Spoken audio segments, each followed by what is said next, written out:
Hello, and welcome to this Mega Joy presentation of the Trinity model. This is the 54th in our series, and today we're going to do, this one is going to be entitled Pure Theology. And so what we're going to do today is we are going to present kind of the skeletal curricular framework for all of the monotheistic curriculums, that all of the doctrines involved and the religions involved with a monotheistic God. And the way we're going to do that is we're going to talk about the four laws, God's four laws, and we're also going to talk about the individual soul and the Trinitarian God. And so we'll start talking about the four laws. There are four laws. There's human law, natural law, divine law, and eternal law. And these are the four laws that are involved in all of creation, all of reality. And each one has a different purpose. Each one has a different function. And so we're going to look at those today. And at the same time, we're going to look at the individual soul. And the exciting thing about this is we're going to talk about, for the first time ever, we're going to talk about how the individual interacts with these four laws in a way that's been studied for thousands of years. And we're going to use the terminology and the vocabulary, but we're really going to stick down to the basic theology. So this even applies to things like the Beatitudes. You will see that the four laws and the four parts, the three in one of a person or of God, interact with the four laws. In the Beatitudes, there are 8 Beatitudes, but they actually explore 16 different concepts, which talks about each of the interactions as they can take place. And so the understanding and the application, it's going to be very clear and very concise and very complete. It's an absolute skeletal curriculum for theological discussion. And so, you know, a lot of times the question comes up, well, why theology? Why should I concern myself with that? Well, every human soul is concerned with theology. Where did life come from and where does life go? That is a theological question. And there are precious few good answers to that. And there's a lot of confusion and a lot of well-meaning people, a lot of well-studied people. And we're not going to get into comparisons, but I believe that you will find that this gives you a very good skeletal framework upon which to grapple with those concepts as you go through life. And so let's look at the four laws a little bit. We have human law, natural law, divine law, and eternal law. Now, these two laws kind of work together. They do. And these two laws work together. And we'll discuss that as we go. And so, in human law deals with the issue of truth. Human law has to do with absolute truth, if you will. And it's our understanding of that. But that isn't, and that's an ontological thing. Our understanding is an intellectual capacity. It's inside of us. And so human law is a place where it's our understanding of truth. That's basically the purpose for human law. And then, of course, there's natural law, which is not ontological. Natural law is an economy. Natural law is outside of us. Okay? So the ontological laws are inside of our skin. And once we come outside of our skin with any kind of manipulation, takes it into the economy, which of course is natural law. And so that has to do with the concept of power. And so it's our understanding of truth as we apply it to the economy, as we apply it outside of us, as we apply our understanding of truth into the economy. And we harness power in the natural law. And so That is the purpose for these two laws. Now, when we come down to divine law, and divine law, again, is an internal, it's an ontological thing. Divine law is our nature. We are divine creatures. Okay? Yes, we have a mortal body. Okay? But we are a divine creature. And as such, these deal with the issues of trust. Okay? So just as our intellect deals with the issues of truth, our heart deals with the issues of trust. And so the trust level inside, now of course there are two sides to that. Are we trustworthy and are we trusting? And then of course in relationship with others, is that other person trustworthy and is that other person trusting? And of course those are the kinds of things that the Beatitudes discuss, which we're not going to do today. We've done that in numerous videos. We've discussed various applications of theology. But today we're going to look at the nuts and bolts, the pure essence of theology, as it was created, as it exists. And that is in terms of the four laws and in terms of the three-in-one nature of our soul and state of being. And so, just as truth is to power, trust is to authority. Now, truth deals with objects in space. This is our objective understanding. This is our intellect. This is our ability to reason. This has to do with the mathematical understanding of reality. Okay? And so, this is the objective moment in time. As our intellect deals with objects in space, that's how we deal with truth and power.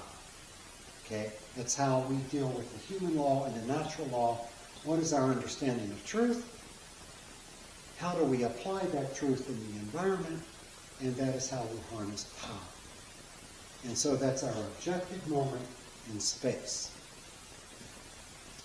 Whereas in the divine nature, okay, which deals with trust and authority, our divine nature is our subjective moment in time. It's how we deal with subjects and time, how we deal with people, ourselves, and time. Of course, dealing with eternal law, that would be where time comes from. Natural law is where space comes from. Okay? So we've got our space-time continuum.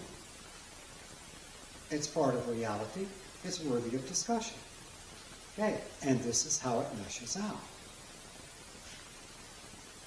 Now, our faith and our hope. And we're going to talk more about the theological virtues later. But let's talk about our faith. Our faith extends into the past to the moment of creation. So our faith, these two laws deal with our faith. And our faith deals with the revelation of God. Our faith goes back to the moment of creation. That's where our faith is. And we have to believe that all the way back to creation.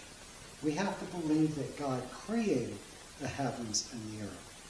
And we have to believe that we, in turn, are part of his creation as divine creatures. But our faith takes us back to the moment in time of creation. And this deals with the revelation of God. Whereas our hope extends into the future towards eternity. So our hope deals with the authority of God. Our hope deals with the nature of the future. Our hope deals with the concepts of eternity. Okay, and so again, that's in the economy. Okay, eternal law is in the economy, and our hope takes us from the present moment into eternity. Now let's talk for a moment about the individuals. So first of all, we have the Holy Trinity, and I am a believer. I believe in the Trinitarian God, Father, Son, Holy Spirit. Okay? And so we have the Father, and we have the Son, and we have the Holy Spirit. Okay?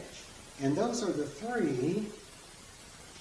And then we have the great I am. So the three, Father, Son, Holy Spirit, the three in one is the great I am. Now, one thing we have to talk about now is we have to differentiate between names and attributes, or names and virtues. Okay? So these two laws are going to deal with attributes. These two laws are going to deal with virtues. But let's talk about the attributes. Okay? And so, the Father, being omniscient, okay, that's his attribute. So the name, the noun, would be Father. The attribute would be omniscience, all-knowing. Okay, that would be an attribute. Now, the Son, that would be the name Jesus. Okay, that's the name. Okay, his attribute, though, his actionable verb, if you will, is omnipotence. Okay, so we have the name, the Father. The attribute is all-knowing, omniscience. We have the name, the Son, okay, and his attribute is omnipotence. Right? Now, we have the Holy Spirit. That's the name. The virtue of the Holy Spirit, though, is omnibenevolence. Okay, so that's a virtue. And that would take place down here in divine law. Omnibenevolence. So that deals with issues like morals, and then, of course, in the economy would be ethics. But morals, and the moral compass for the Holy Spirit is omnibenevolence. The attribute for Jesus in natural law is omnipotence. The attribute for God the Father in human law is omniscience. Okay? And so that brings us down to the great I am, the three in one. And the three in one, the I am, of course, is the name, all right? And the virtue that goes with that is omnipresent. So he's omnipresent in the eternal law. Okay? And so God is love. And we'll talk about, faith, hope, and love later. But God being omnipresent and being love. And so his being, that is why his being is love. But what he offers is his love in the presence. Notice the word present. So there's his present, his presence in the present. And that would be an eternal law, and that's it. Okay? Now let's look at how that correlates with the human soul. Okay? And so in human law, which is again ontological, it's inside of us, human law, and we're just going to call that the head, right? We've got the head, the heart, and the body. Okay, so the head, that's the name. Okay? That's the name for what we call our understanding in human law of truth. And so our beliefs would be our level of understanding in human law about the truth. And that would be our beliefs. And so that would be an attribute. So in human law, the name is the head. The attribute for our head would be our beliefs. Okay, again, that's ontological inside of us. And same thing with the heart. In the heart, of course, the heart is the name for our ontological divine nature. But the virtue that goes with that is free will. Okay, we call it free will, and then we will talk about virtues later. Okay, but free will is the actionable verb, heart being the name of the noun.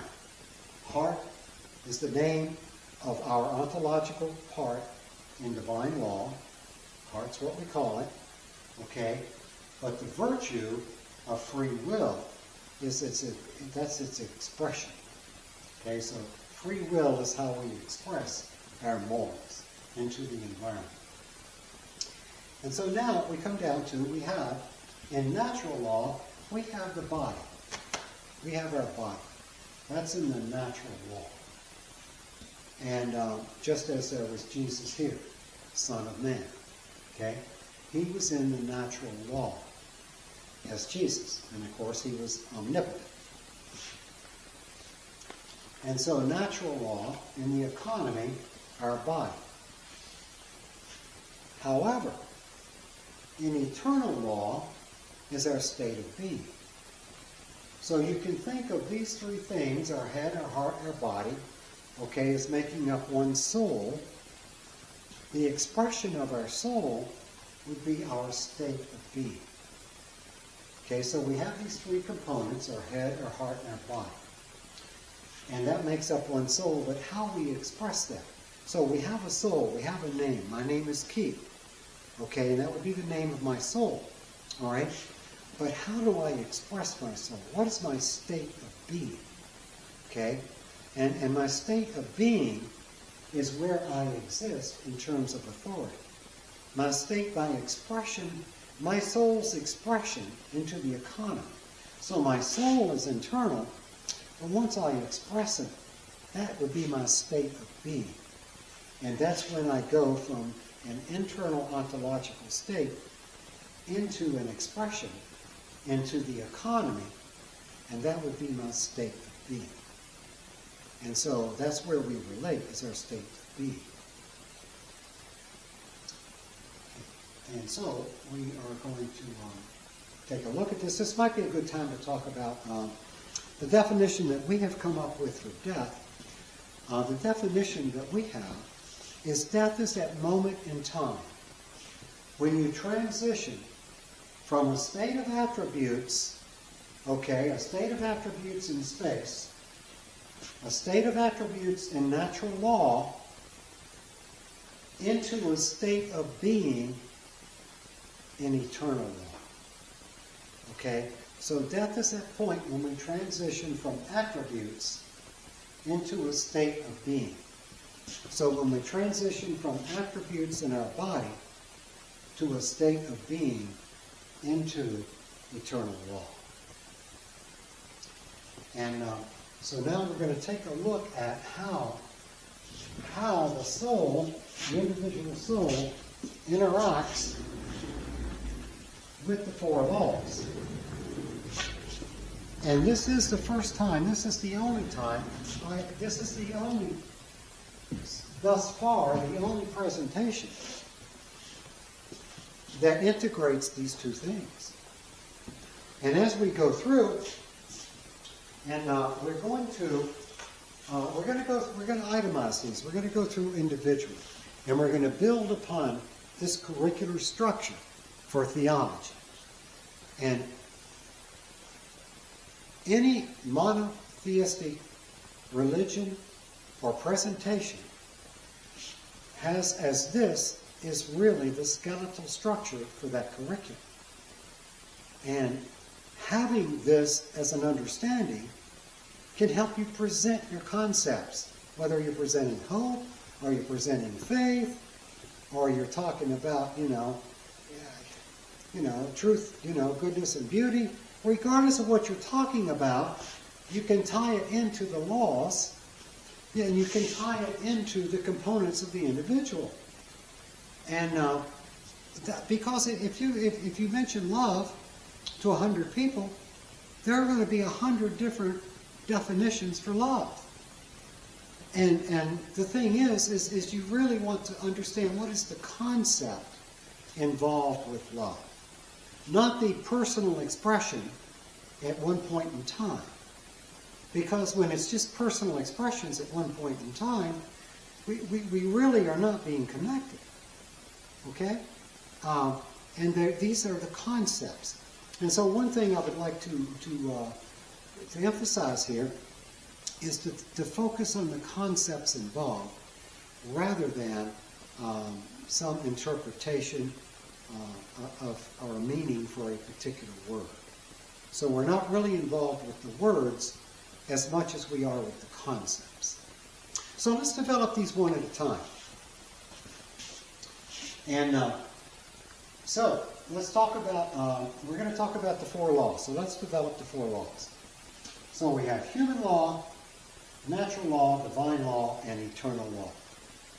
And of course, human law is that aspect that deals with truth. And that is an ontological understanding. And then we have natural law, okay, which deals with, well, it doesn't take a lot of explanation. It deals with power in the natural environment, okay? And then we have divine law, which deals with the issue of trust. And then we have eternal law, which deals with the issue of authority.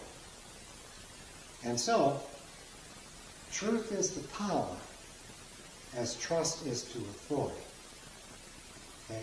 So now let's talk about the Holy Trinity. We're going to develop this through the lens of the Holy Trinity because that's the basis upon which we were created.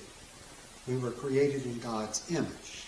Of course, God's image is Trinitarian, right? Father, Son, Holy Spirit, the three in one, the great I am. We're created in that image. So we're going to develop this through that lens. So the attributes of the Holy Trinity. First of all, let's talk about the Holy Trinity. We have the Father, okay, dealing with truth. We have Jesus the Son, dealing with power.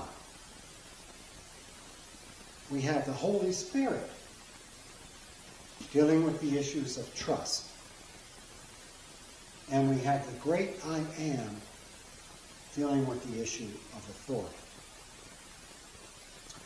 And so, the Father,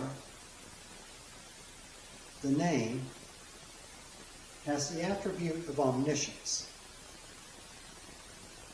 So, the Father uses omniscience to deal with the issue of truth in human law. Jesus, the name Jesus, has the attribute of omnipotence. Jesus uses the attribute of omniscience to deal with the issue of power in natural law.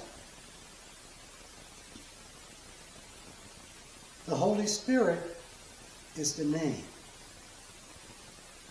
The virtue of the Holy Spirit is omnibenevolence. The Holy Spirit uses the virtue of omnibenevolence in order to deal with the issue of trust and divine law. And the great I Am, that's the name. The virtue is omnipresence. I Am uses the virtue of omnipresence to deal with the issue of authority in eternal law. So that is the understanding, that is the layout. That was before humans were created. And that is the way that God designed. That's the way God is in nature, and that's the way God designed the four laws. Okay? So you have the four laws, and you have the Holy Trinity, and each one of the Holy Trinity has an attribute or a virtue, and they utilize that attribute or virtue in order to navigate that particular law. And it's done with, with grace and mercy. It's done to perfection, with total discernment.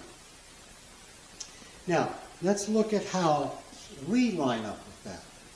So, there are cardinal virtues. And again, these are we have to stay focused on the concepts involved with each of these virtues.